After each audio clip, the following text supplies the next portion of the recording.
දවසේ සිතුවිල්ලේ දේ වචන සමග එකතු වන ඔබ සැමට ආශිර්වාදමත් සුබ දවසක් වේවා. අද දින දවසේ සිතුවිල්ලේ තේමාව ඔබගේ සතුරන්ට ජය නොදන සමිඳුන්ගේ යුද්ධය.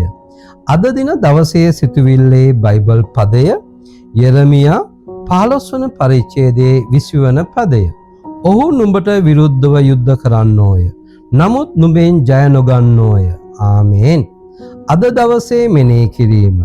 සෙනෙහවන්ත කිතුණුවෙනි, අදත් ඔබ අලුයම අවදිව සර්ව පරාක්‍රම වූ දෙවි සමිඳුන්ට යාඥා කරමින් ප්‍රශංසා කරමින් ඔබගේ කාරණාවන් උන්වහන්සේ වෙතට බාර දෙන්නට ඇතයි මම සිතමි.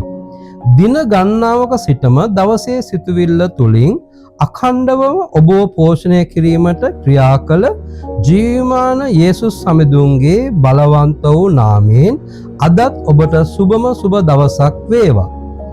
අද දින දවසේ සිතුවිල්ල අසන ඔබට ඔහු නුඹට විරුද්ධව යුද්ධ කරන්නෝය. නමුත් නුඹෙන් ජය නොගන්නෝය කියා සමිඳුන් පවසන සේක. කිතුණුවෙනි, අපගේ ප්‍රේමණීය යේසුස් සමිඳුන් තම දරුවන් කෙරේ දක්වන ඉමහත් ප්‍රේමය, කරුණාව, දයාව, ඉවසිලිවන්ත භාවය නිසාම අපව උන්වහන්සේගේ ආලෝකයේ රාජ්‍ය වෙතට කැඳවා ගස්සේක.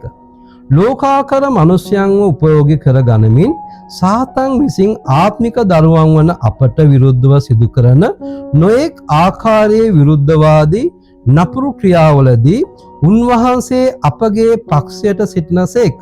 කිතුණුවෙනි, සාතන්ගේ දුෂ්ට සැලසුම් මිනිසයාගේ නපුරු ක්‍රියාවන් හේතුවෙන් අප නොඑක් විට මානසික බෙද වැටීමට ලක්වන්නේමු.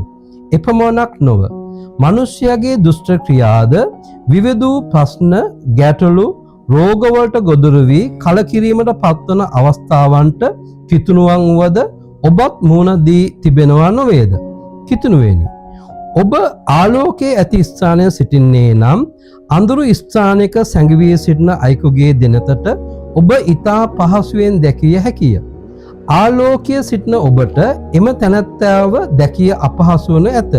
අඳුරේ සිටින මිනිසයා ඔබගේ සතුරෙකු නම් ඔබට නොපෙනසේ හිඳමින් දුර සිටම යම් ආයුධයකින් ඔබට පහර දිය හැකිය. කිතුණුවෙනි, ඔබ මෙය හොඳින් වටහා ගන්න. අඳුරේ රජුවන සාතන් අපගේ පියූ ඇසට නොපෙනෙන බැවින් අපට නොපෙනෙනසේ ඔහුට අප හා යුද වැදිය හැකි වේ. ඒ ස්වභාවික පරිසරයක නෙවෙයි. මන්ද ඔබ සමිඳුන්ගේ ආලෝකයේ රාජ්‍යයේ සිටින බැවින් ඔබගේ ආත්මික දෑසින් සාතන්ගේ ක්‍රියා දකින්ටත් ඒවයින් ජය ගන්නටත් සමිඳුන් ඔබට උපකාර කරනසේක. අද දවසේ අභියෝගය. ඔබගේ ජීවිතයට විරුද්ධව සාතන්ගෙන් වගේම මිනිසයාගෙනුත් නොඑක් ආකාරයෙන් යුද ප්‍රහාර එල්ලවෙනවා නොවේද? ඔබට විරුද්ධව යුද්ධ වදින්නේ සාතන් වද, මිනිසයා වද? සමිඳුන් ඔබට ජය දෙන බව මේ මොහොතේ විශ්වාස කරන්නේද? ඔබ එසේ විශ්වාස තබන්නේ නම් උන්වහන්සේ ඔබට සියලු නපුරෙන් ආරක්ෂා කරනසේක. එසේම ඔබගේ ප්‍රශ්න, පීඩා, රෝගයන්, ඔබගේ යුද්ධය දෙවිඳුන්ට බාර දෙන්නේ නම් උන්වහන්සේ ඔබ වෙනුවෙන් සටන් කර ඔබට ජය දෙනසේක. ඔබට විරුද්ධව යුද්ධ කරන කවුරු නමුත් ජයගන්නේ නැත. ඔබගේ ආත්මික දෑසින් සාතන්ගේ ක්‍රියා දකින්ටවත් ඒවයින් ජයගන්ටවත් දෙවිඳුන්ගේ මඟ පෙන්වීම ඉල්ලන්න. දෙවිඳුන් ඔබට මඟ පෙන්වන සේක. දැස් පියාගෙන මා සමග මෙම යාඥාව කරන්න. මගේ යේසුනි, සාතන් මිනිසයන් තුළින් සිදු කරන නපුරු ක්‍රියා තුළින්ද මිනිසයන් තමාගේ දුෂ්ටකමින් කරන නපුරු ක්‍රියා තුළින්ද මට විරුද්ධව පැමිණෙන යුද වැදීම් වලදී දෙවිඳුන් මට ජය දෙන බව මම අද දැනගතෙමි. මම දෙවිඳුන්ට ස්තුති පුද කරමි. යේසුස් ක්‍රිස්තුස් වහන්සේගේ නාමයෙන්. ආමේන්.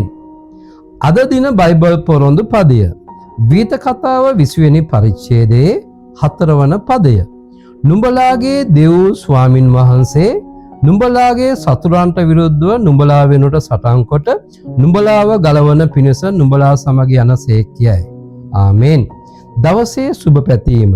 සාතන්ගේ ක්‍රියා පරාජය කරන දෙවිඳුන්ගේ මඟ පෙන්වීම ඔබට ලැබෙන්නා වූ ඔබටත් ඔබගේ පවුලේ සියලු දෙනාට දෙව්දුන් තුල ජයෙන් ජයම ලැබෙන සුබම සුබ දවසක් වේවා. ඔබ හැම කෙනෙක්ටම යේසුස් පිහිටයි. ඔබ හුම්කන් දුන්නා වූ දවසේ සිතුවිල්ල වචනය ආශිර්වාදමත් වචනයක් වෙන්න ඇතයි අප විශ්වාස කරමු.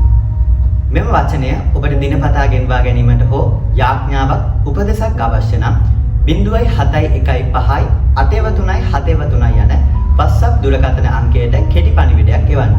ඔබ සියලු දෙනාටම ජේසුස් පිහිටයි.